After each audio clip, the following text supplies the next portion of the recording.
Olá, como é que vai? Tudo bem? Continuando aqui a nossa leitura, olha, esse livro aqui, né? É um pequeno livro, A Mulher de 30 Anos, de Honoré de Balzac, ressaltando que desse livro aqui que originou-se aquela expressão, e hoje não é muito utilizada, para se dizer a mulher balzaquiana, que é a mulher de 30 anos, aí é uma coisa um pouco pejorativa, mas que se dizia bastante antes sobre a mulher balzaquiana. Tudo isso a partir deste livro aqui, de Honoré de Balzac, A Mulher de 30 Anos. Eu estou me propondo fazer essa leitura, no começo só audiolivro, e daí estou testando aqui com você, aparecer no vídeo também, vamos ver se dá certo, tá bom? Vamos continuar? Ó, agora vou para o quinto, se não me engano, quinto audiolivro, vamos denominar assim. E neste quinto, ela já está na casa de uma condessa, a Júlia, nossa personagem principal, e essa condessa, uma senhora já, está avaliando, jogando verde, né, para colher maduro, para ver o quanto a Júlia realmente gosta do marido, quanto ama o marido e tudo mais. Beleza? Então parei no último capítulo, no último áudio, vídeo nisso. Elas estão nesse conflito. Me parece que a Júlia, que é muito jovem, tem 30 anos, ainda não percebeu, né? O ardil dessa senhora, então é por aí. Relembrando também um fato importantíssimo, eu estou lendo a primeira parte, olha aqui, ó, primeira parte. Eu já li aqui, estou nos primeiros erros, já li A Jovem e agora estou lendo aqui A Mulher. Então, a jovem já li, e agora a mulher.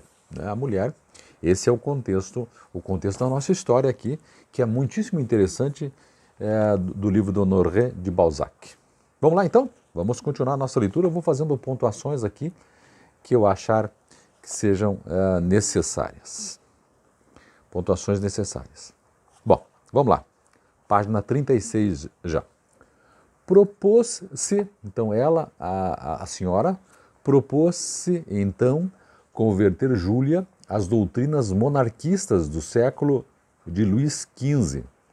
Mas, poucas horas mais tarde, soube, ou melhor, adivinhou a circunstância comuníssima na sociedade a que Júlia devia sua melancolia. Porque a Júlia estava muito melancólica, ela está aí mais de 30 dias com a condessa, o marido dela foi para uma missão, né? Ele é do exército francês, foi numa missão, ele serve a Napoleão, foi numa missão, e ela está lá num clima assim mais bucólico de campo com essa condessa que é tia do marido da Júlia, o Vitor. O Vitor é o marido da Júlia. Vamos lá então? A condessa, que se tornara de repente pensativa, retirou-se para os seus aposentos mais cedo do que de costume. Depois que a criada de quarto a ajudou a despir-se e a deixou pronta para se deitar, ela chegou-se à lareira, recostando-se numa duquesa de veludo amarelo, móvel antigo, tão confortável aos aflitos quanto às pessoas felizes. Ali chorou, suspirou, pensou. Depois puxou uma mesinha, procurou papel e pôs-se a escrever. As horas passaram rapidamente. A confidência que Júlia fazia nessa carta parecia custar-lhe muito, pois cada frase conduzia a longos devaneios. De repente, a moça desatou a chorar e parou de escrever. Nesse instante, os relógios bateram 2 horas. A cabeça, pesada como a de um moribundo, inclinou-se-lhe sobre o seio. Quando a tornou a erguer, Júlia viu a tia surgir repentinamente como uma figura que se destacasse da tapeçaria que forrava a parede. Que tem, afinal, minha filha? Perguntou-lhe a tia. Por que estar ainda acordada a essas horas e, principalmente, por que chorar sozinha, na sua idade?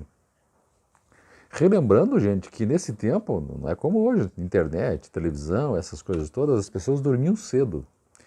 Aqui, nesse momento da nossa leitura, já são 2 horas, imagina 2 horas da madrugada, né?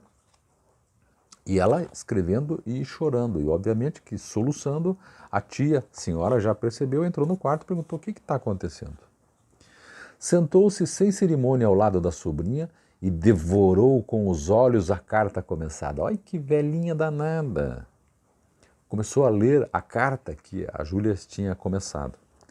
Escrevia ao seu marido: por acaso sei onde ele está? Respondeu a condessa, respondeu a moça. Como é que eu vou escrever a alguém se não posso mandar a carta a ele?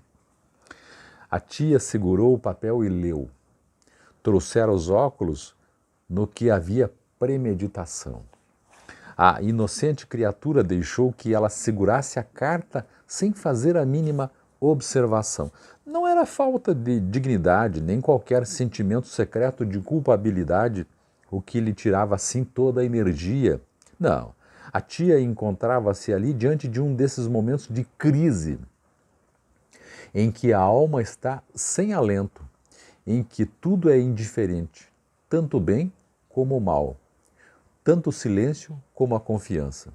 Semelhante a uma moça virtuosa que atormenta um namorado com desdéns, mas que à noite se encontra tão triste, tão abandonada, que o deseja e quer um coração a quem confiar seus sofrimentos, Júlia deixou quebrar, sem dizer palavra, a inviolabilidade que a delicadeza confere a uma carta aberta, e ficou pensativa enquanto a marquesa lia. Marquesa aqui, né, a gente já viu que foi um erro no René de Balzac, ela não é marquesa, é condessa, inclusive. Bom, nesse momento estava um burburinho lá, é o reino de Napoleão, sobre esses títulos nobiliárquicos. Então aí, era ex e agora vai se tornar de novo condessa. Mas vamos lá. A carta dela, gente, olha o que ela está escrevendo aqui, ó. Minha querida Luísa, por que reclamar tanto o cumprimento da mais imprudente promessa que se possam fazer duas jovens ignorantes? Luísa é um personagem novo aqui. Perguntaste muitas vezes que me escreves, porque há 6 meses não respondo às tuas interrogações. Se não compreendeste meu silêncio, hoje talvez lhe adivinhes a razão ao conheceres o segredo que eu vou trair. Eu o teria sepultado para sempre no fundo do meu coração se tu não me tivesses participado do teu próximo casamento. Vais casar, Luísa. Essa ideia faz-me tremer. Pobre criança. Casa-te. Depois, dentro de poucos meses, um dos teus mais cruciantes desgostos será proveniente da recordação do que nós éramos outrora, como uma tarde em Ecoan, tendo escalado a montanha, debaixo dos grandes carvalhos, contemplamos o maravilhoso vale que se estendia a nossos pés e admiramos os raios do sol poente cujos reflexos nos envolviam. Então, final da tarde.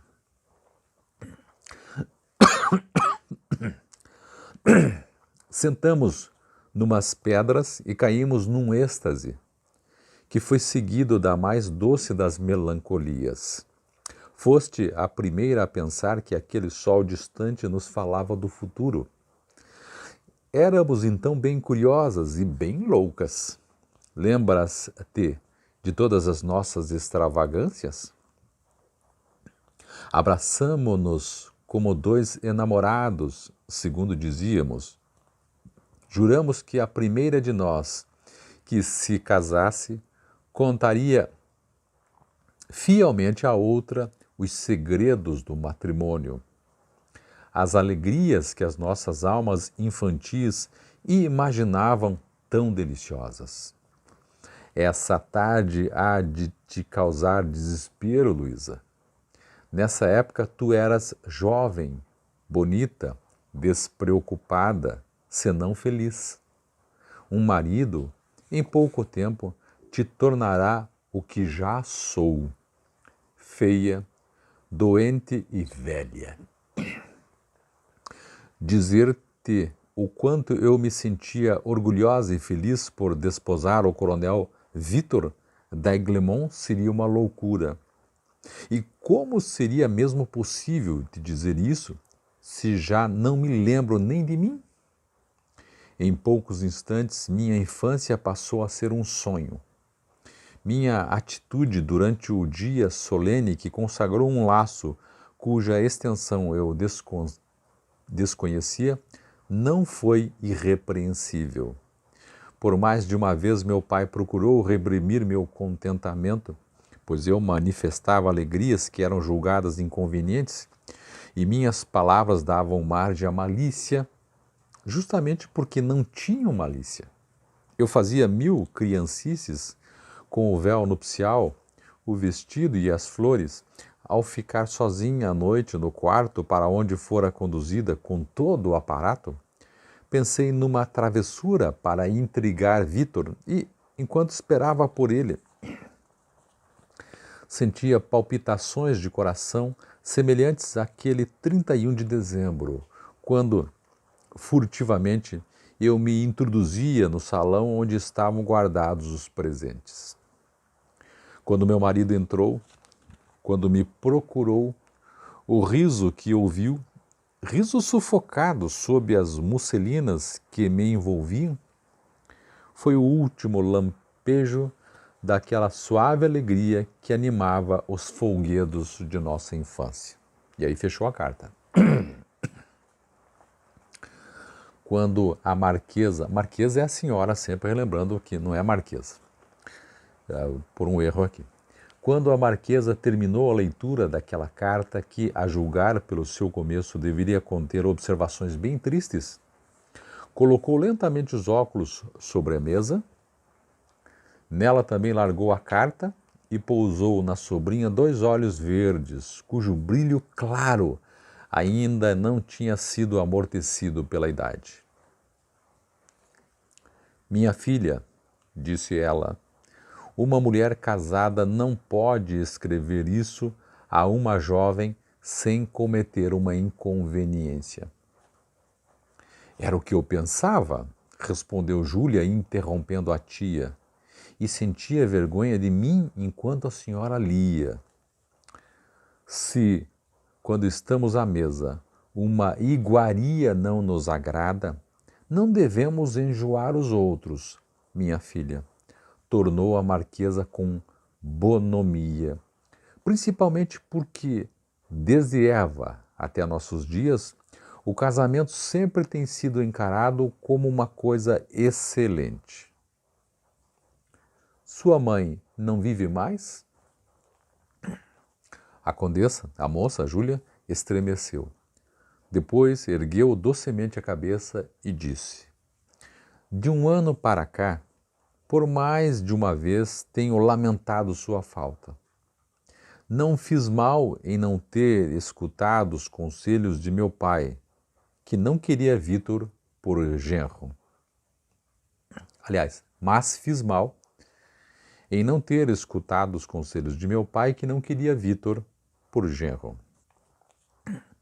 Fitou a tia e um arrepio de alegria secou-lhe as lágrimas quando ela percebeu o ar de bondade que animava aquele velho rosto.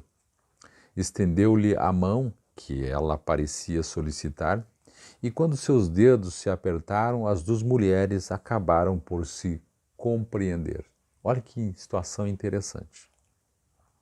Pobre órfã, acrescentou a marquesa, ou a senhora, né? Essas palavras foram para Júlia um último raio de luz. Pareceu-lhe ouvir ainda a voz profética do pai. Tem as mãos escaldantes. É sempre assim? Perguntou a senhora, a marquesa.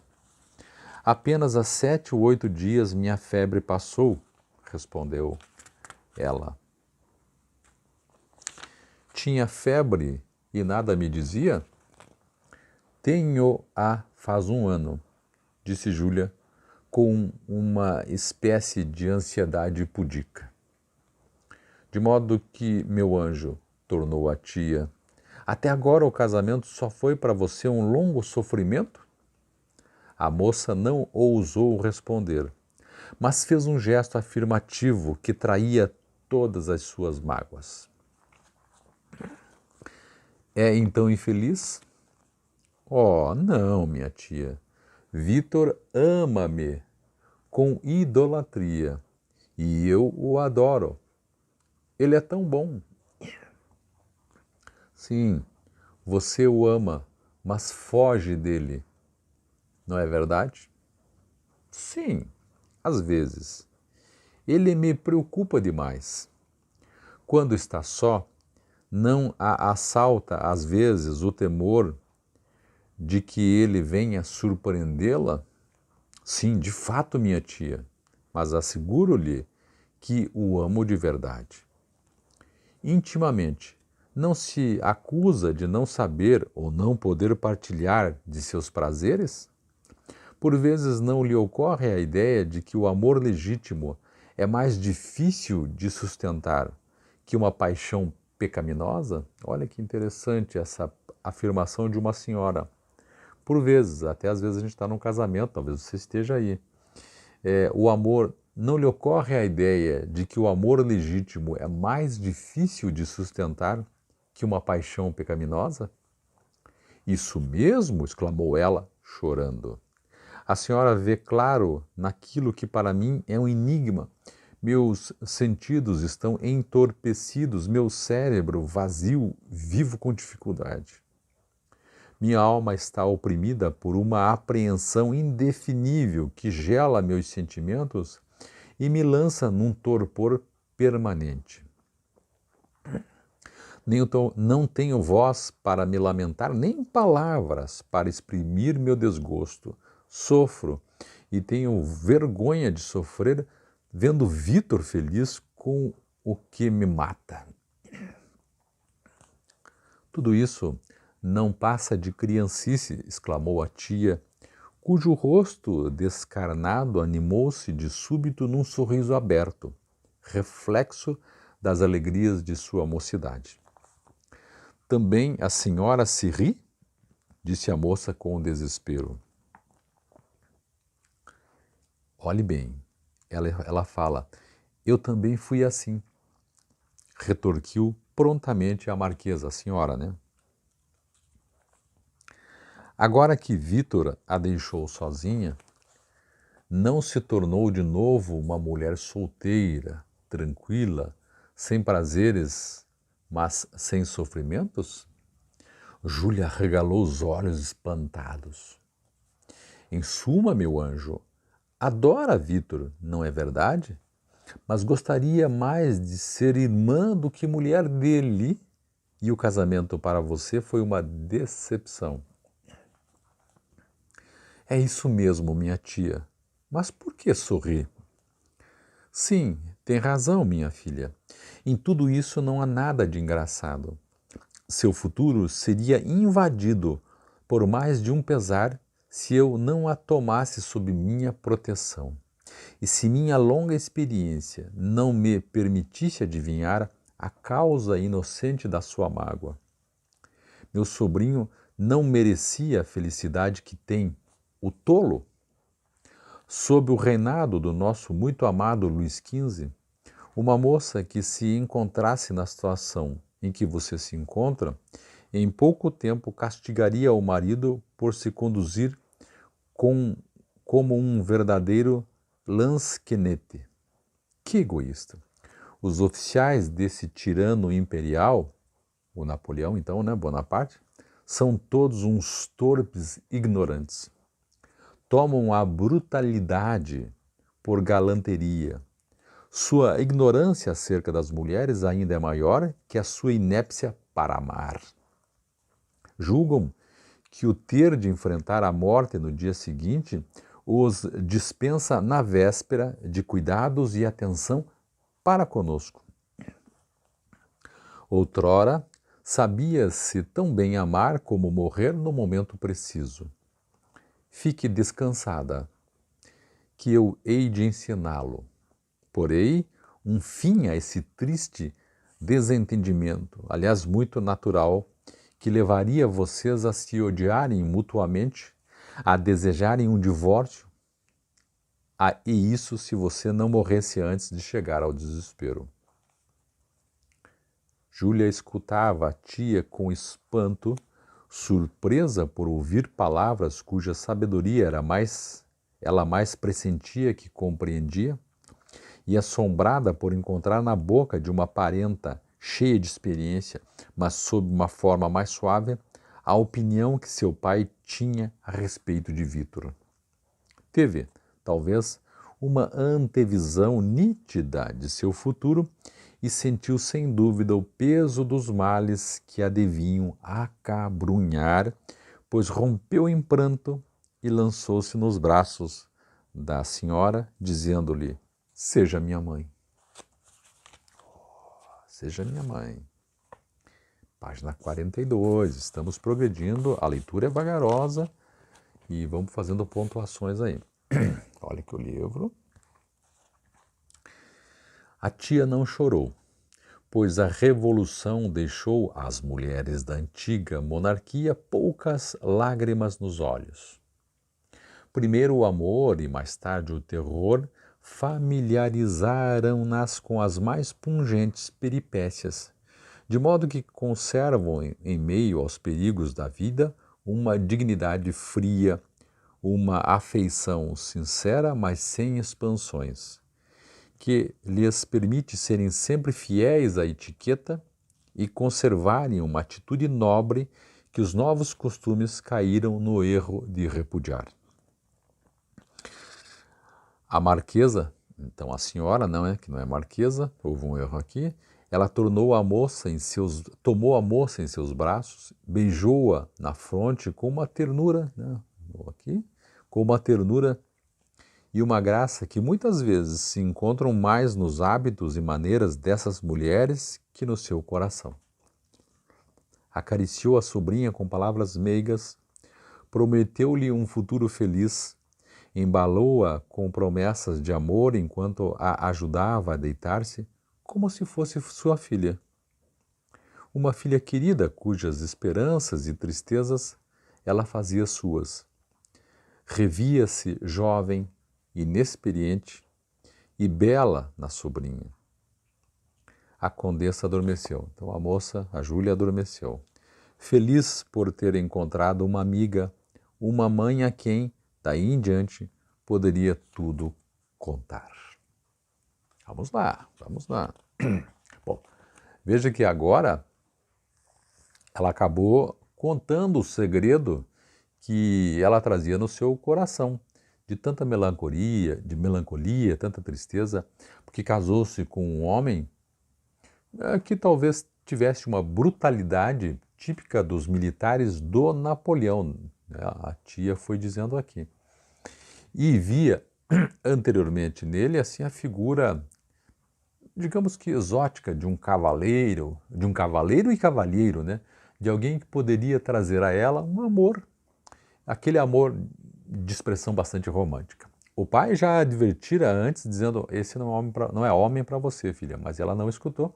E um ano depois, casada e já aqui com a tia, ela começa a refletir que a felicidade já foi embora e que ela vive uma vida bastante melancólica junto ao Vítor. Vamos lá. No dia seguinte, pela manhã, no momento em que tia e sobrinha se beijavam com essa cordialidade profunda e esse ar de entendimento que provam um progresso na afeição, uma coesão mais perfeita entre as duas almas, ouviram o passo de um cavalo. Note que ela era 2 da manhã quando ela foi dormir ali, mais ou menos, né? Porque ela está no texto. E de manhã já estão ali as duas, provavelmente tomando o café da manhã juntas, né? Aí ouvem o passo de um cavalo. Note, um cavalo. Um cavalo significa que não é o marido, porque o marido ele foi com... poderia ter voltado com um cavalo, né? Porque ele foi com uma carroça, puxado por mais cavalos. Viraram a cabeça e ao mesmo tempo, aliás, viraram a cabeça ao mesmo tempo, as duas viraram, e viram o jovem inglês que passava devagar. É aquele cara passando devagar, né? Segundo o seu costume, sempre passava ali. Parecia que ele tinha feito um estudo da vida que levavam aquelas duas mulheres solitárias, pois nunca deixava de passar quando elas almoçavam ou jantavam. O cavalo diminuía. Aqui é cedo, mas talvez seja uma pequena refeição, né, que em francês possa chamar de jejum já almoço, né? Não sei. O cavalo diminuía o passo sem necessitar de comando, já está acostumado a passar por ali devagarzinho. E durante o tempo que levava a percorrer o espaço ocupado pelas duas janelas da sala de refeição, Arthur lançava a elas um olhar melancólico, sabe aquele olhar de peixe morto, né? Na maioria das vezes desdenhado pela condessa, pela Júlia, que não lhe prestava a menor atenção. Veja que até então tudo se constrói no sentido de que não há traição nenhuma, de que a Júlia não está interessada em outra pessoa, né? Pelo menos aparentemente não é essa a ideia. Mas que ela está desiludida com o casamento só. Vamos lá.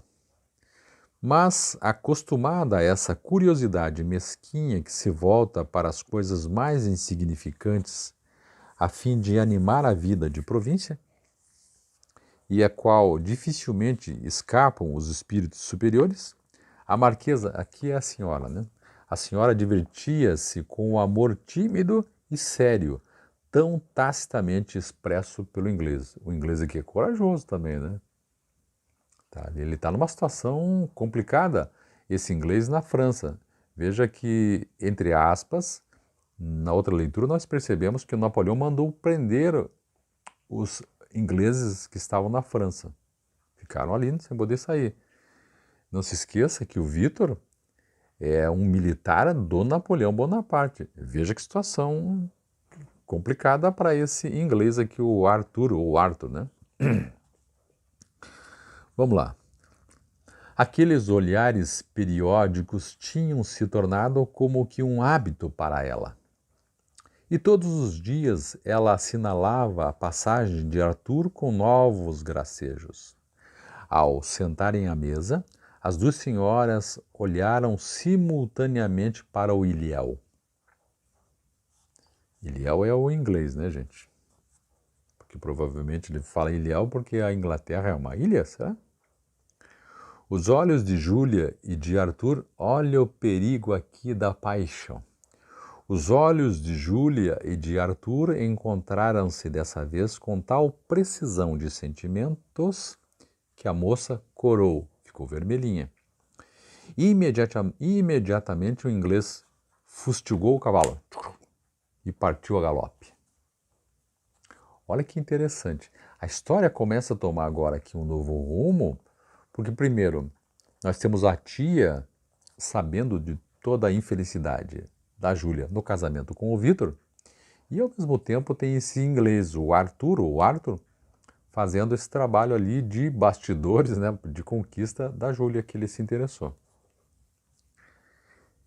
Que devo fazer, tia? Perguntou Júlia. Quem vê esse inglês por aqui há de pensar que eu sou... Reticências. Sim, respondeu a tia interrompendo-a. Não poderei então dizer-lhe que não passe por aqui? Não seria isso um motivo para ele pensar que é perigoso?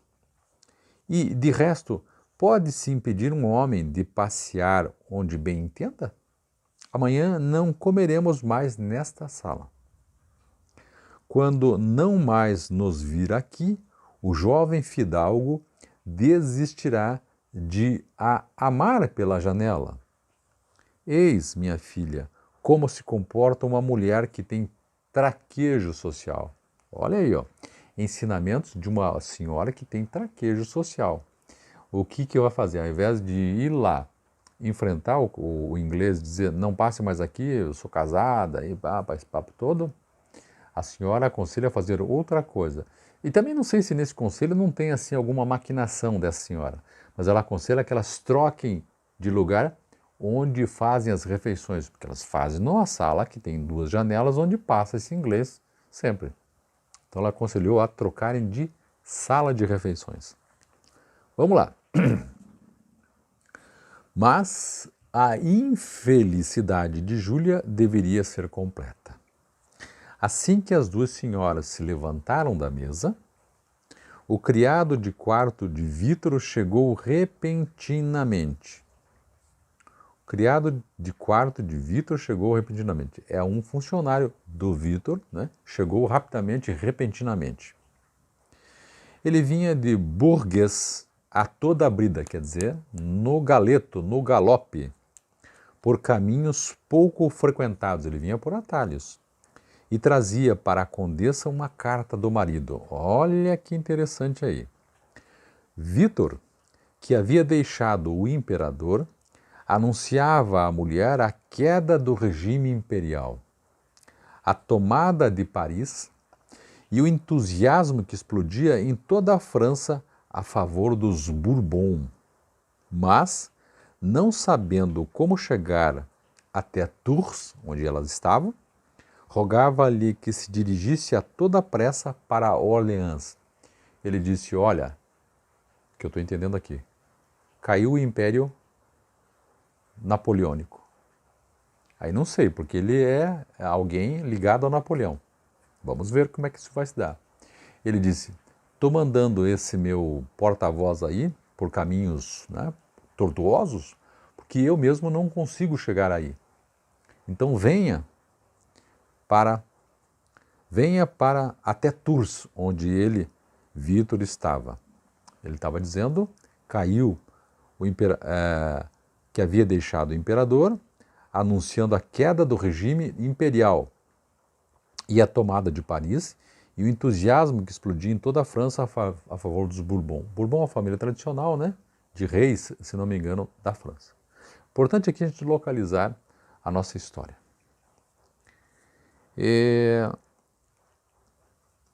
Aí ele disse, mas não sabendo como chegar até Tours, porque era um caminho, e veja, ele era um militar, né, às vezes um cara do Napoleão. Napoleão caiu. Os caras estão querendo a cabeça dele, né? Mas não sabendo como chegar até Tours, que é nessa região onde elas estavam, que é uma região mais campeira, rogava-lhe que se dirigisse a toda pressa para Orleans. Provavelmente o mesmo cara que veio trazendo a mensagem vai levar a Júlia para Orleans, onde o marido pretendia, o Vítor pretendia esperá-la com passaporte para ela. Passaporte é para fugir da França. Vamos lá. Olha que a história está ficando intrincada. O criado, o cara que veio a todo galope, antigo militar, devia acompanhar Júlia de Tours até Orleans, que é onde ela estava num sítio, né, um sítio até Orleans, caminho que Vítor ainda julgava livre. Ele imaginava que para ela ir ali de Tours a Orleans, o criado, saberia levá-la com bastante tranquilidade. Não tem um momento a perder, senhora, disse o criado. Os prussianos, os austríacos e os ingleses vão fazer junção em Blois ou em Orleans. Talvez para ajudar aqui, né? Vamos ver. Tá ficando bom aqui. 44 a página aqui. Tá ficando interessante essa história. Que envolve muitos componentes históricos também. Em poucas horas, a condessa, a Júlia, aprontou tudo e partiu numa velha carruagem que a tia lhe emprestou. Veja que aqui agora o romance vai tomando contornos inesperados, porque até então a Júlia, com a condessa ali naquele ambiente, as duas só conversam, a situação já estava mais ou menos resolvida sobre a infelicidade da Júlia. E a tia dizendo que ia ajudá-la e tudo mais, né? E aí, de repente, o destino vem e prega essa peça, com essa fuga da França. Por que não vem conosco para Paris? Disse ela ao despedir-se da tia. Agora que os Bourbon voltam ao poder, encontraria lá reticências. Mesmo sem essa reviravolta inesperada, eu iria, minha filha, pois os meus conselhos são muito necessários a ti e a Vítor. Vou tomar todas as providências para ir ter com vocês. Quer dizer, numa outra oportunidade, a tia, a condessa, disse, eu vou. Por que é interessante para ela ir? Porque provavelmente com os Bourbon no poder, né, volta-se aqueles títulos antigos que a condessa tinha, Então, para ela seria interessante até eventualmente voltar a Paris. Mas ela disse, não vou agora, vai na frente, depois eu vou me encontrar com vocês lá para lá. Júlia partiu acompanhada de sua criada de quarto e do velho militar, que galopava ao lado da sege, velando pela segurança de sua patroa. Ele ia ao galope do lado da carroça, né? Sendo segurança também. À noite, ao chegarem a uma estação de muda um pouco adiante de Blois, Júlia, preocupada com uma carruagem que seguia sua desde Amboise, debruçou-se à portinhola para ver quem eram os seus companheiros de viagem. Olha, a viagem dela de carruagem foi seguida também por uma outra carruagem e aí, num dado momento, ela percebendo isso, se inclina, quer saber quem são os companheiros de viagem. O luar, de noite então, né? O luar permitiu-lhe divisar Arthur, de pé, a 3 passos dela, com os olhos fixos na sege, na carruagem dela. Seus olhares se encontraram. Olha aqui. A condessa recuou bruscamente para o fundo da carruagem, mas com uma sensação de medo que a fez palpitar. Como a maior parte das moças realmente inocentes e sem experiência, ela via uma falta no amor involuntariamente despertado num homem. Sentiu um terror instintivo, proveniente talvez da consciência de sua fraqueza ante uma investida tão audaciosa. Uma das armas mais fortes do homem é esse poder terrível de dominar por sua presença uma mulher, cuja imaginação naturalmente impressionável se aterroriza ou se ofende com uma perseguição. Lembre-se sempre, gente, este romance aqui tem uma datação histórica. As mulheres tinham esse sentimento. Talvez se nós transportássemos para hoje, 2022, a situação aqui seria diferente, mas é sempre importante contextualizar este momento aqui, esse momento histórico em que realmente as mulheres tinham, digamos que uma fraqueza, entre aspas, assim.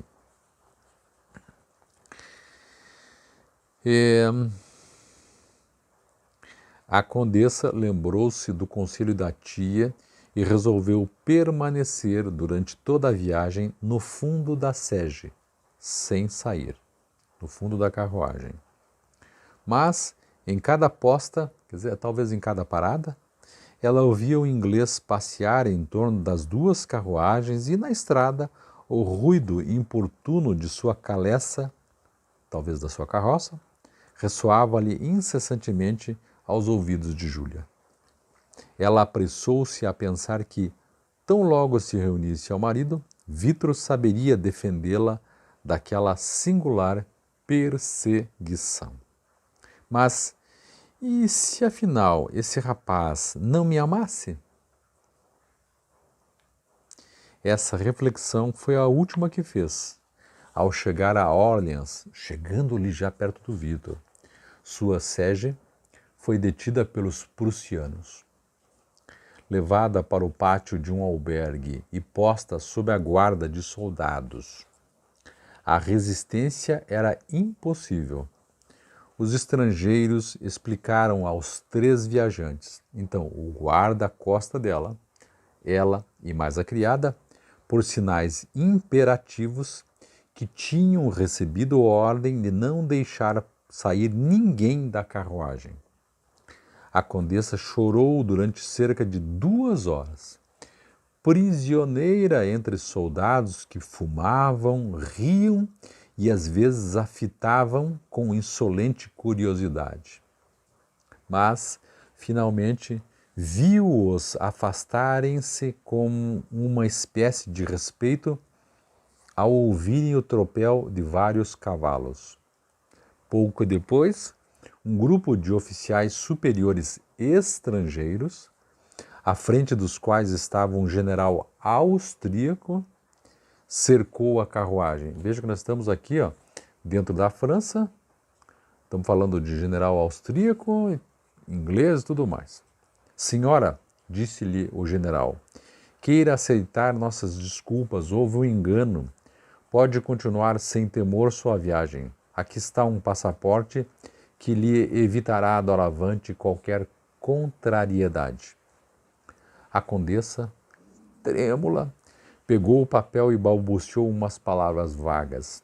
Ao lado do general e com o uniforme de oficial inglês, olha só quem estava. Estava Arthur, a quem, sem dúvida, devia aquela pronta libertação. O Arthur, que estava apaixonadão pela Júlia, ele tratou de conversar com os prussianos, provavelmente os ingleses estavam por cima nessa história, e para ser liberada a Júlia, inclusive com um passaporte. Alegre e melancólico a um tempo, o jovem inglês voltou a cabeça e não se atreveu a fitar Júlia senão de soslaio. Graças ao passaporte, a senhora d'Aiglemont chegou a Paris sem outro contratempo. Lá encontrou-se com o marido que, desligado do juramento de fidelidade ao imperador, porque o imperador caíra, recebera o mais lisonjeiro acolhimento por parte do conde d'Artois, que tinha sido nomeado generalíssimo do reino por seu irmão Luís XVIII. Esse conde d'Artois é o futuro rei Carlos X da França, que sucederá o irmão Luís XVIII. Vítor recebeu, na guarda do rei, um posto importante que correspondia à patente de general. Deu uma melhorada aí, hein? Contudo, em meio às festas que assinalaram a restauração dos Bourbon, um desgosto profundo e que devia influir sobre sua vida assaltou a pobre Júlia.